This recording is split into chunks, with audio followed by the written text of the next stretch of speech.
러시아와 우크라이나의 전쟁이 만 3년이 이제 지났습니다. 그동안 러시아는 우크라이나 영토를 20% 정도를 빼앗았고 두 국가 간에 군인들, 민간인들 제외하고 군인들의 사상자만 150만에서 200만 명이 이른다라고 하는 통계도 있습니다. 막대한 인명피해를 발생했고 또 국가 간의 경제적 피해는 상상할 수 없는 천문학적인 상황을 겪고 있습니다.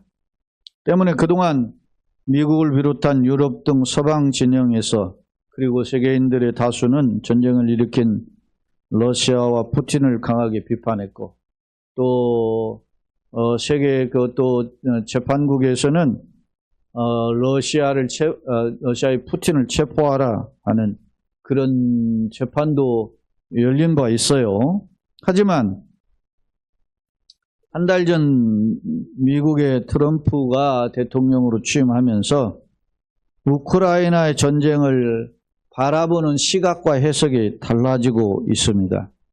예컨대 트럼프는 러시아의 침공이라고 했던 이제까지의 표현을 양국의 분쟁으로 표현하고 있고 푸틴에게 사용했던 독재자, 침공자라고 하는 표현을 이제는 우크라이나의 대통령인 젤렌스키를 향해 독재자라는 표현으로 사용하고 있습니다.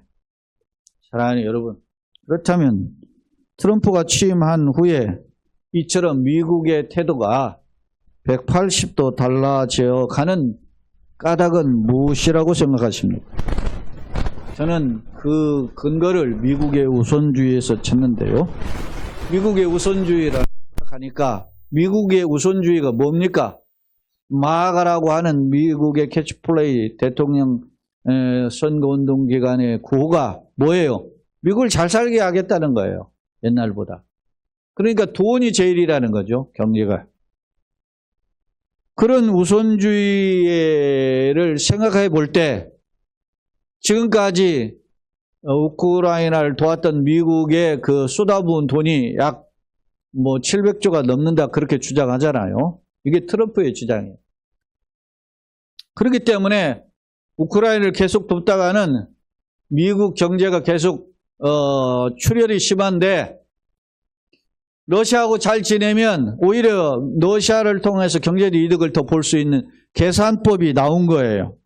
그러니까 빨리 전쟁 끝내고 러시아와 사이좋게 지내자라는 계산법으로 전환했음을 엿볼 수 있습니다. 사랑하는 성도 여러분, 여러분은 이러한 트럼프의 계산법, 트럼프의 행보에 대해서 어떻게 생각하십니까? 저는 제가 강의를 했던 미국의 학생과 최근에 이렇게 주고받는 카톡 내용에 미국은 이미 위대하다. 미국은 이미 복을 받았지 않느냐. 받은 복을 얼마나 더 받으려고 그 짓을 하느냐. 에? 받았으면 돌려주는 것이 상식 아니냐. 그런데 부자가 되면 될수록 더 많은 것을 추구하는 것이 보통의 상식처럼 보이잖아요. 우리 주변에도.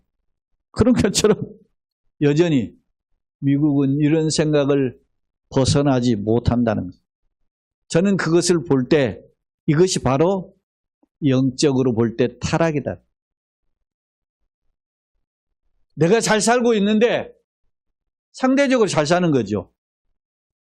그런데 여전히 더 잘 살려면 하는 그런 생각, 그것이 타락인 거예요. 한국 교회가 그동안 하나님의 엄청난 복을 받았어요. 그런데도 불구하고 더 복 달라고 하는 그러한 모습을 하나님 뭐라고 하실까? 라고 하는 점에 자가 진단이 필요하다는 점입니다. 이걸 우리나라의 상황으로 한번 적용해 보겠습니다. 최근 우리나라는 대통령의 계엄 선포에 따른 혼란스러운 상황이 지금 80일이 넘었죠.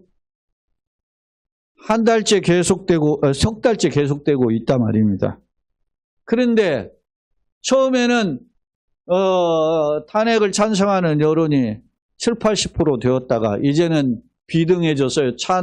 탄핵과 찬반이 비등해졌어요. 여론이 요동치고 있습니다. 주말만 되면 뭐 주중에도 그렇지만 막 둘로 나뉘어 가지고 몇만 명씩 모여서 탄핵 찬성, 탄핵 반대 집회를 계속하고 있는 상황입니다. 이처럼 3개월째 국론이 두 갈래로 나누어지는 극심한 국가적 혼란 상황이 계속되고 있고, 세계에서는 한국에 캡틴이 없으니까, 그 대화 파트너가 없으니까 패싱하자 하는 소위 코리아 패싱이라는 이야기가 등장하고 있는 상태입니다. 이처럼 국가적인 내부적으로는 갈등, 국제적으로는 코리아 패싱이라는 위기 속에 있는 상황에서 우리 기독교인은 과연 어떤 액션이 필요한가? 어떤 자세가 필요한가? 오늘 느헤미야 1장을 우리가 함께 읽었는데요. 느헤미야 1장은 우리에게 국가의 위기 속에서 나의 자세는 어떻게 되는지에 대한 방향성을 제시하고 있습니다. 먼저 느헤미야 1장에 대한 역사적인 상황을 살펴볼 필요가 있는데요.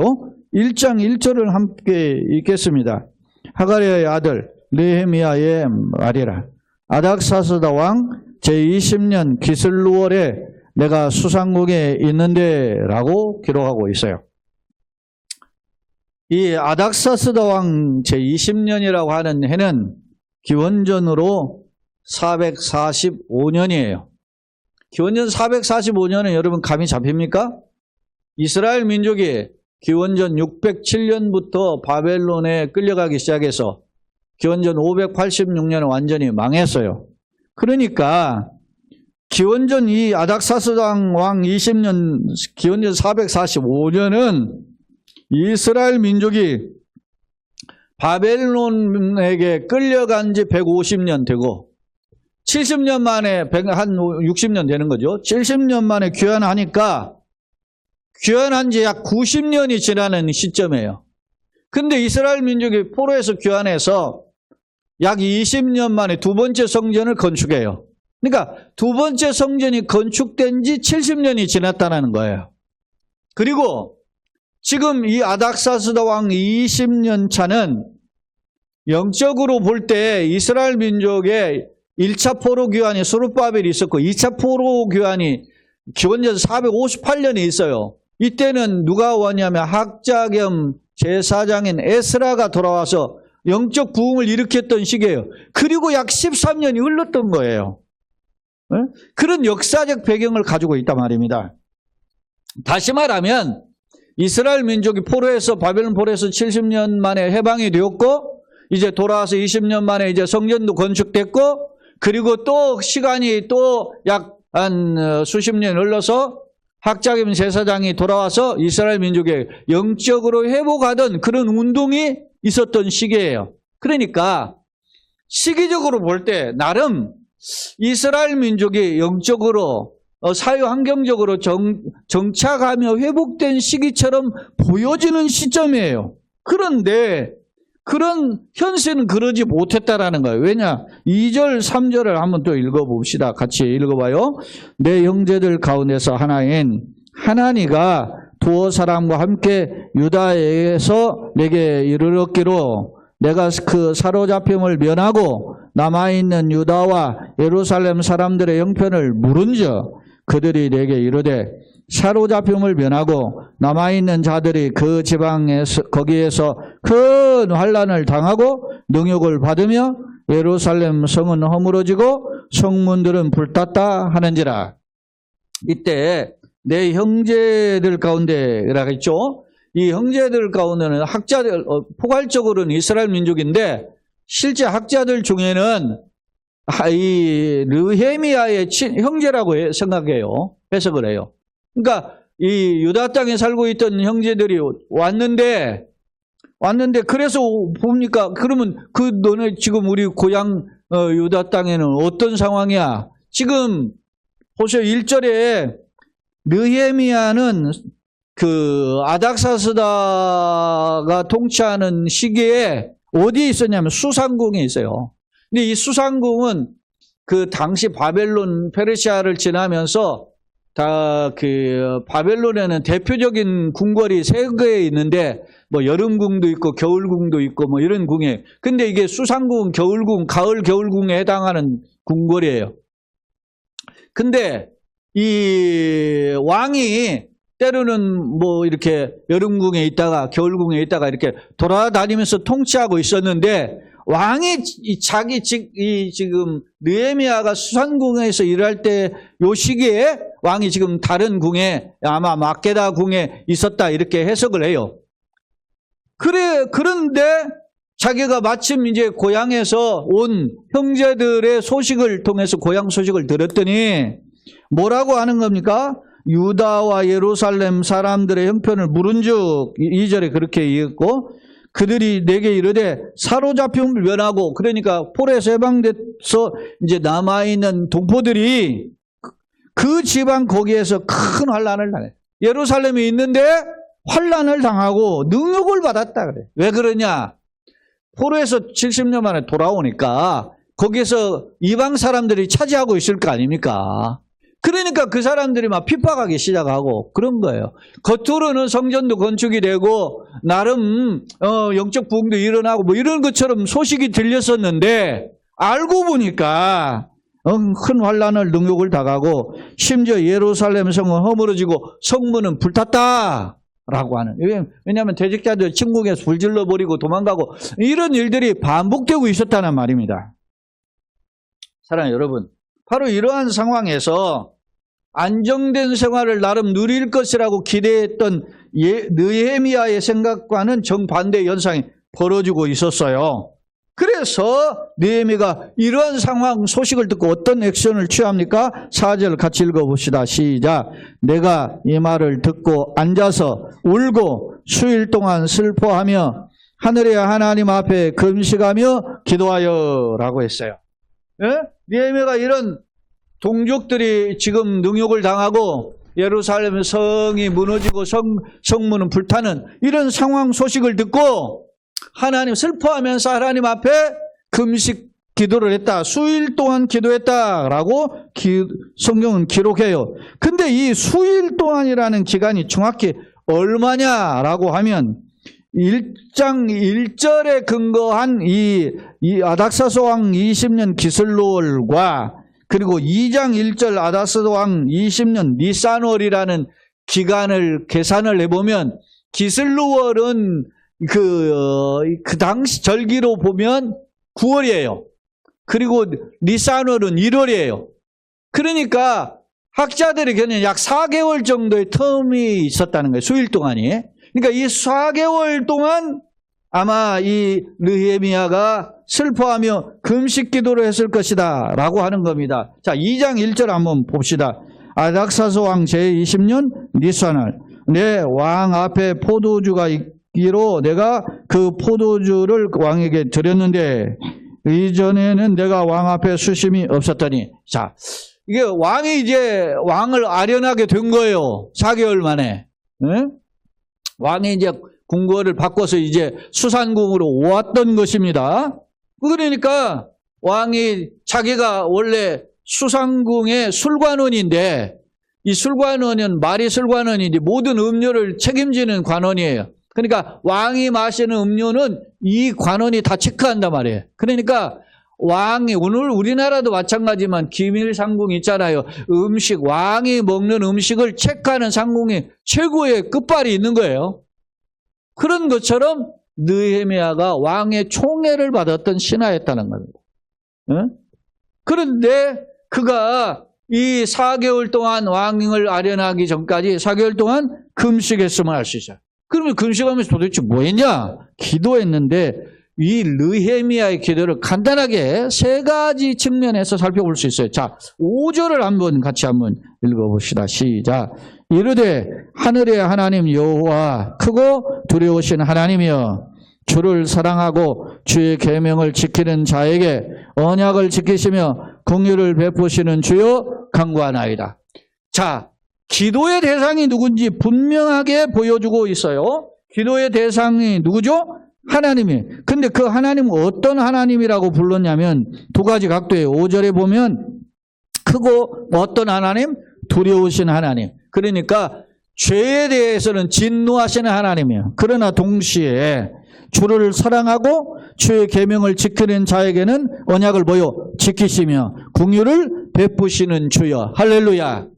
사랑하는 성도 여러분, 사람은 자기가 받은 그 프레스, 그 어떤 느낌, 강력한 힘에 의해서 그 인상이 각인이 돼요.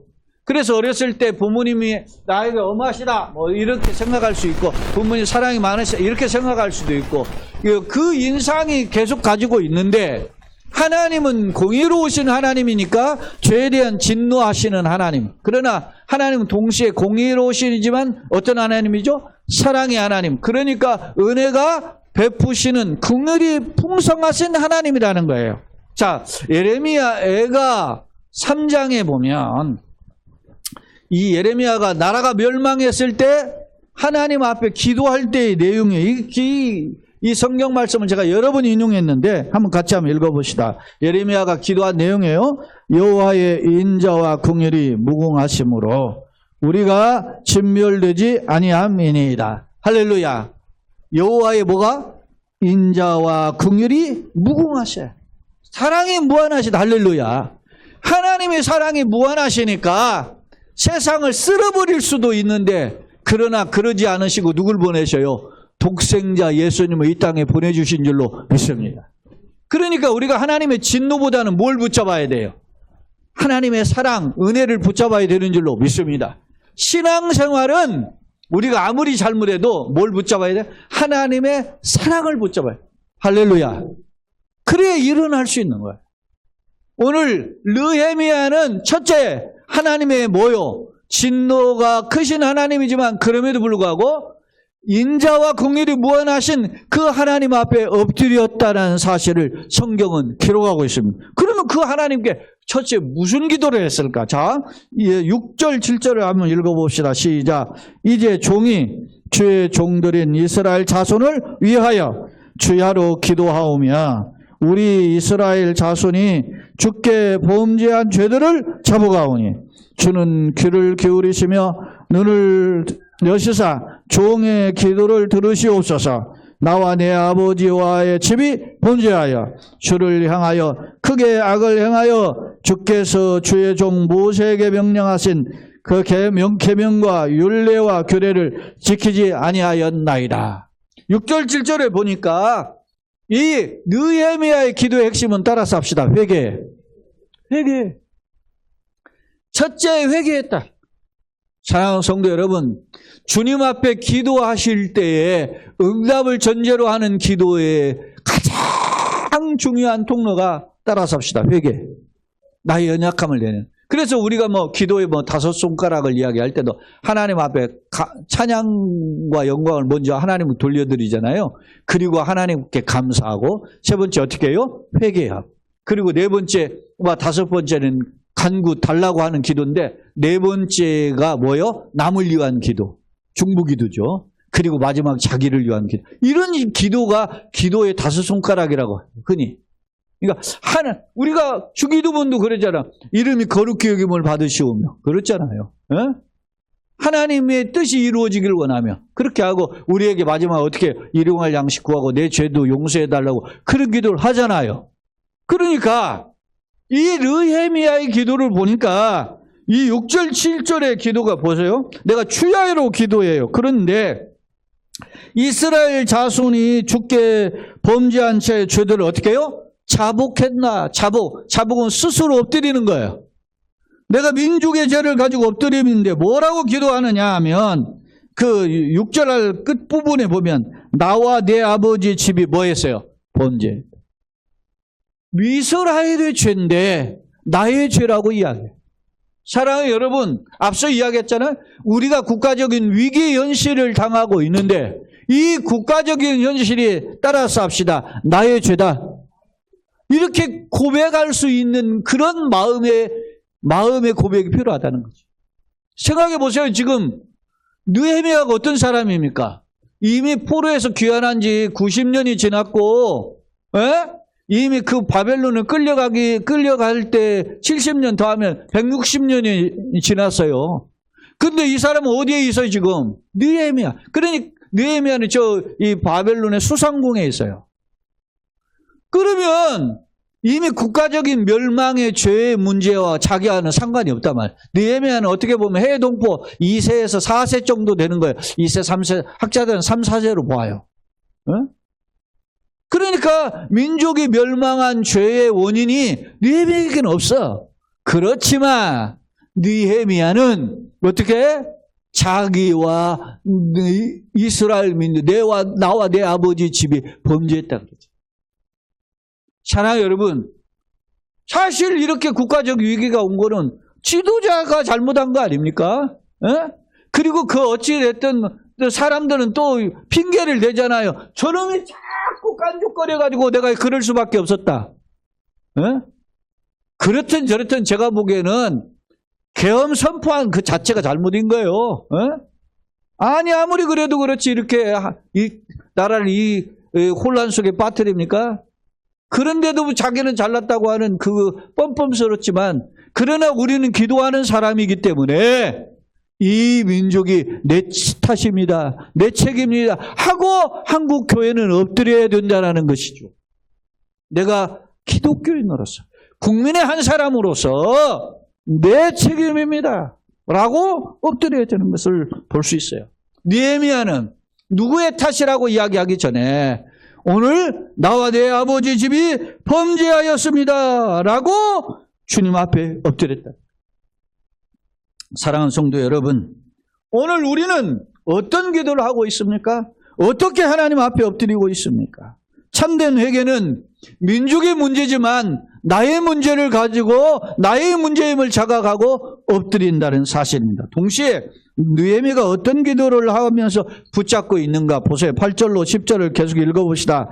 옛적에 주께서 주의 종 모세에게 명령하여 이르시되 만일 너희가 범죄하면 내가 너희를 여러 나라 가운데 흩을 것이요 만일 내게로 돌아와 네 계명을 지켜 행하면 너희 쫓긴 자가 하늘 끝에 있을지라도 내가 거기서부터 그들을 모아 내 이름을 두려고 택한 곳에 돌아오게 하리라 하신 말씀을 이제 청하건대 기억하옵소서. 이들은 주께서 일찍이 큰 권능과 강한 손으로 구속하신 주의 종들이요 주의 백성이니이다. 생각해 보세요. 사랑하는 여러분, 이 본문의 내용이 8절로 10절에 무슨 내용입니까?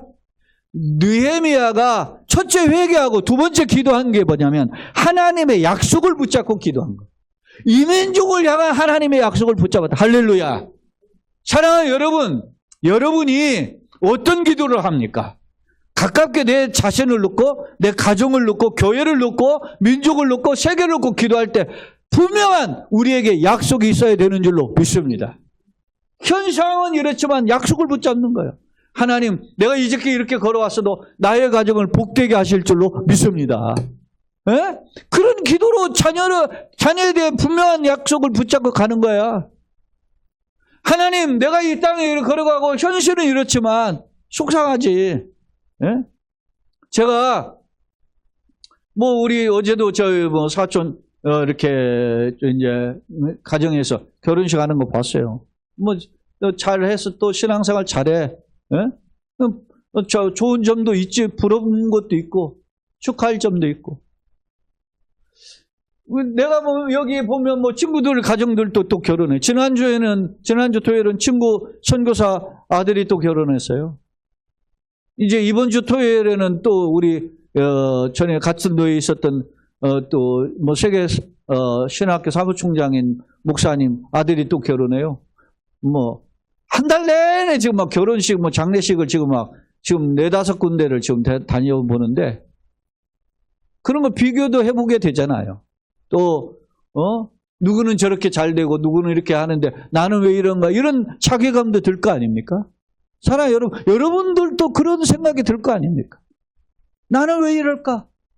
라고 할 때, 오늘 우리가 회복되는 비결이 뭐였어요? 8절로 10절에.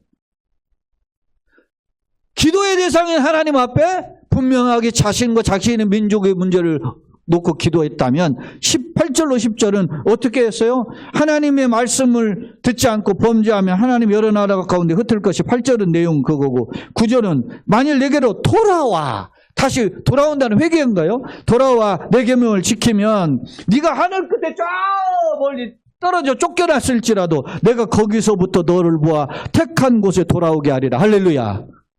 아무리 네가 그렇게 시궁창에 빠져 있어도 내가 너를 건져 주시겠다. 믿습니까? 하나님 앞에 돌아오면 살려주신다는 것이 하나님의 약속인 줄로 믿습니다. 나의 잘나고 못나고에 상관없어요. 하나님께 돌아오고 하나님을 붙잡으면 사는 줄로 믿습니다. 그러니까 옛날의 과거를 보기보다는 미래의 소망을 가지고 기도하는 것이 성도의 자세야. 지금까지 내가 잘못한 것을 뒤로 하고 주님을 붙잡고 일어서야 되는 줄로 믿습니다. 그러니까 그런 소망을 붙는 거예요. 내 자신뿐만 아니라 내 자녀들이나 손들을 놓고 교회도 그런 소망을 놓고 다시 한번 일어나. 내가 어떻게 해야 될 것인가를 아까 제가 말씀 전에 점검했다 그러잖아요. 주님, 나는 어떻게 해야 됩니까? 내가 어떻게 살 수 있습니까? 이야기합니다. 자, 신명기 5장 10절 보세요. 이게 신명기 5장이 10계명에 소위 말하면 어떻게 해요? 리바이벌인 거죠. 10계명을 되새기고 재해석하고 붙잡는 내용의 약속 중에 한 부분이, 자, 한번 같이 읽어봅시다. 나를 사랑하고 내 계명을 지키는 자에게는 1000대까지 은혜를 베푸느니. 할렐루야. 하나님의 약속 계명이 대표적인 계명이 10계명이잖아요. 그 약속을 붙잡는 자에게는 언제까지? 1000대까지. 믿습니까? 우리가 다시 살 수 있는 것은 하나님 앞에 다시 서는 것입니다. 세상은 계산기 튀겨요. 보세요. 트럼프가 보수 기독교인이라 그러잖아요. 미국에. 에? 그런데 하나님 이름 빙자하면서 하는 거야. 우리는 계산기 튀겨가지고 돈 얼마 되면 그거 가지고 달달달 해가지고서나 인마에 포켓 해가지고 그걸 사는 것이 내가 잘 사는 것처럼 생각해. 착각이야. 지금까지 걸어온 것도 주의 은혜입니다. 걸어갈 길도 주의 은혜입니다. 내 계산법을 내려놓고 하나님을 붙잡는 거예요. 그게 신앙인 거예요. 그게 살 길이야. 근데 여러분, 예수 안 믿고도 살아도 잘 먹고 잘 사는 사람은 부지기수야. 에? 세상에 그러니까 헷갈린 거지. 여러분, 예수님 잘 믿으면 복 받고 예수 잘 안 믿으면 콕 넘어지고 코 깨지고 막 해봐요. 그러면 얼마나 잘하겠어. 11조도 잘하고 헌금도 잘하고 봉사도 다 잘하지. 옛날 우리 대무교회 목사님과 사모님이 그런 설교를 했어요. 사모님은 전국적으로 돌아다니면서 하시는 봉사예요. 우리 교단 사무 세미나 하면은 그분이 가서 세미나 했어요. 그분들의 핵심이 메시지가 그거야. 당신들 점검해봐라.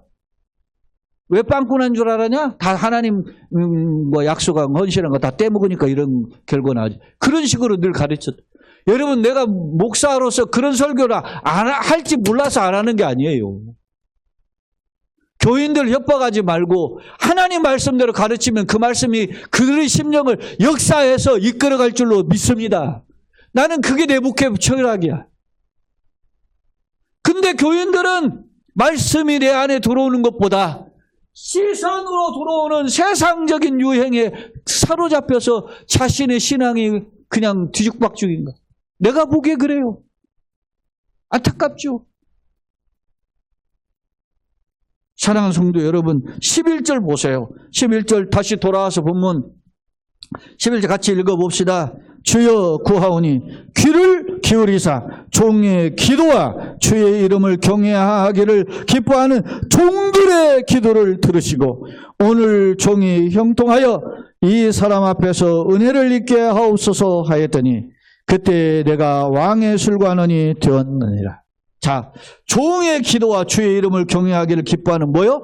종들의 기도. 누군가 나 말고도 이런 기도를 할 텐데 이런 기도를 하는 자들의 기도를 들어 주옵소서. 할렐루야. 한 사람 배하겠거나 두 사람 능해다네. 삼겹줄은 끊어지지 않는 겁니다. 혼자 예수 믿으면 힘들어요. 그런데 같이 믿으면 옆에서 누군가가 함께 동역하며 기도하면 역사하는 줄로 믿습니다. 그런데 오늘 보세요. 종이 형통하여 이 사람 앞에서 은혜를 잊게 하고, 이 사람이 누구예요 지금? 아닥사스다 왕이에요. 왕 앞에서 은혜를 잊게 해달라고 하는 거죠. 마음속으로는 어떤 생각이 있어요? 빨리 나도 고향 땅에 가서 무너진 성벽을 재건하고 싶다. 할렐루야. 그런데 자기는 지금 왕에 매여 있는 신세잖아요. 그러니까 이런 은혜의 길을 열어달라고 나름 금식하며 기도했어요. 그 기도를 4개월째 했다라는 겁니다. 자, 오늘 보면 그렇다면 도대체 어떤 은혜를 간구했는가? 1절에 왕의 술관원이었다 했고 1장 11절에도 왕의 술관원이었다고 했고 2장 1절에 보면은 왕의 음료를 지금 담당하고 있잖아요. 그래요. 왕의 술관원이면 왕의 총애를 받고 신임을 받은 그런 자리예요. 어떻게 보면 사실은 말이지 저 예루살렘 고향 땅이지만 이미 떠나온 지 160년이 지난 시점이고 나도 이곳에서 태어나가지고 이게 사는 것이 이게 고향이잖아. 그죠? 한국 떠나가지고 미국 어디는 뭐 해외 이민 가가지고 잘 먹고 잘 사는 교포들. 그것이 자기의 제2 고향이잖아요. 이민가. 그런데 그 사람들 뿐만 아니라 2세, 3세는 더더욱 그게 고향이잖아요. 근데 한국이 얼마나 생각나겠어요. 그런데 이 느헤미야는 4개월 동안 금식하면서 어떤 기도를 했어요? 내가 고향 땅에 돌아가서 내가 이 민족의 어려운 상황을 회복하는 일에 일조하기를 원하며 이런 기도를 했다는 거예요. 이 사람이 이 바벨론 땅에서 힘들고 어렸으면 고향 땅 가고 싶기도 하겠지. 그런데 뭐 하고 있어요? 자기가 잘 나가잖아 지금. 왕의 술관원이에요. 핵심 참모라 말입니다.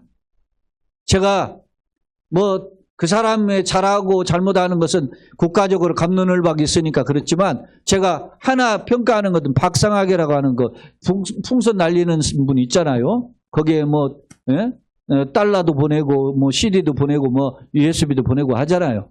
근데 이것 때문에 자기가 전화 받았다는 내용을 언제 한번 간증하는 내용이 있더라고.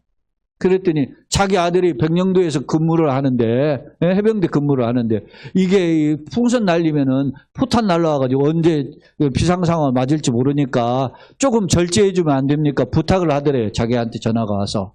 그래서 자기가 이런 대답을 했다 하더라고. 자기 아들이 여기서 공부하다가 미국으로 유학 가가지고 1년 공부했는데 너 빨리 돌아와라. 그리고 와서 군대 군복무해라 해가지고 아들이 아버지 내가 기왕 공부했으니까 공부 마치고 가서 군복무 반드시 할 테니까 그렇게 할 테니까 학교 마치고 가면 안 될까 그랬더니 무슨 소리를 그러냐 해가지고 불러드렸다. 그래가지고 지금 강원도 화천에 군복무 중이라는 거야.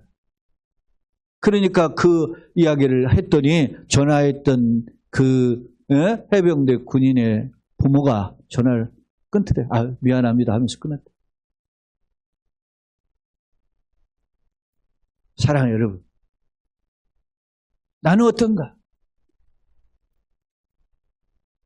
나는 편안한 생활을 추구하지는 않는가? 내가 하나님 앞에서 기도한 그 기도가 뭐예요?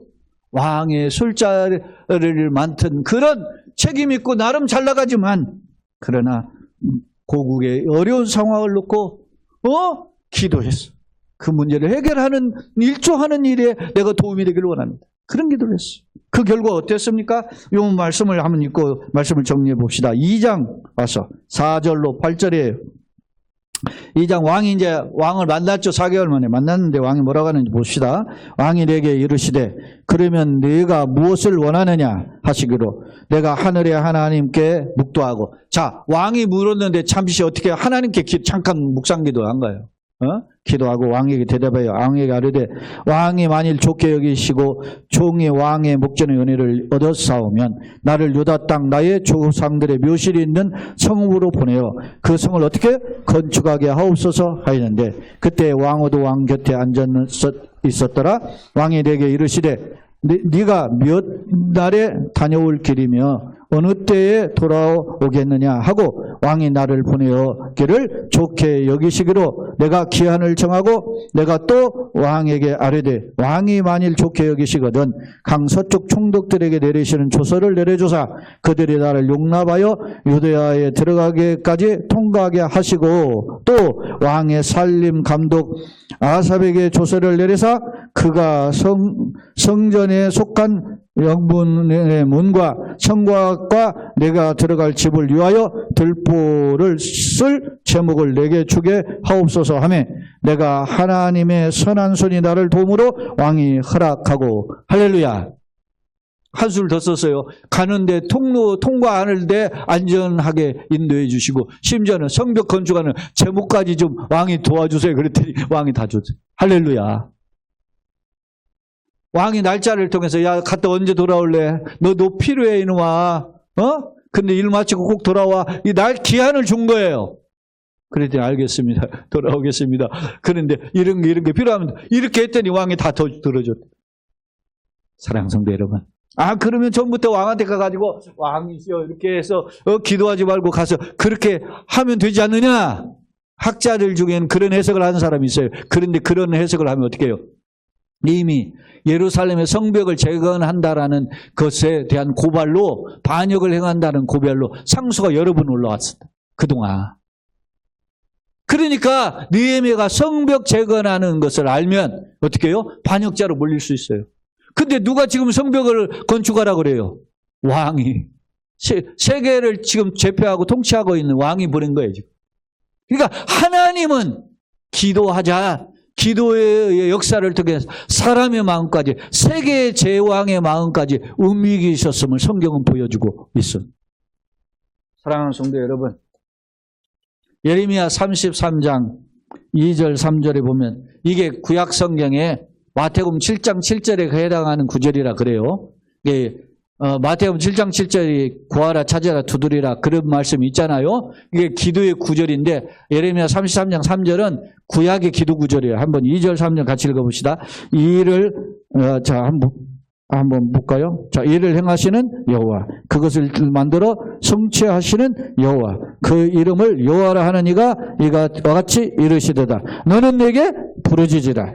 내가 네게 응답하겠고 네가 알지 못하는 크고 은밀한 일을 내게 보이리라. 할렐루야. 우리가 주님 앞에 부르시면 이를 행하시고 지금 성취하시는 하나님이 네가 알지 못하는 크고 비밀한 일을 보여주신다고 약속했어요. 이 말씀이 언제 있어요? 이스라엘이 바벨론에 멸망하는 그 직후에 일어난 약속이에요. 이게. 아무리 나라가 망해도 하나님은 크고 비밀한 일을 보여주시겠다고 예레미야를 통해 약속했어요. 그런 그 하나님. 오늘 느헤미야가 국가적 위기를 당했을 때 포기하지 않고 하나님께 약속을 붙잡고 엎드렸음을 오늘 성경을 통해서 살펴볼 수 있습니다. 사랑하는 성도 여러분, 여러분은 자신의 문제를 놓고 어떤 기도를 하고 계십니까? 내 가정을 놓고 어떤 기도를 하고 계십니까? 내가 속한 교회와 이 나라 민족을 놓고 어떤 기도를 하고 계십니까? 나아가서 5대양 6대주를 놓고 어떤 기도를 하고 계십니까? 사랑하는 성도 여러분, 나의 작은 기도가 나의 엎드림이 하나님의 보좌를 움직이시고 은혜의 응답을 받아서 역사로 체험되는 통로가 되게 하시는 줄로 믿습니다. 그것이 나를 통해서 이루어지는 응답의 역사가 있기를 예수님의 이름으로 축원합니다. 내 자녀들 손들을 놓고 내 문제를 놓고 기도하는 그 기도가 반드시 살아계신 하나님의 은혜로 응답되는 저와 여러분들 되시고 간증의 주인공들이 되시기를 예수님의 이름으로 거듭 축원합니다. 아멘.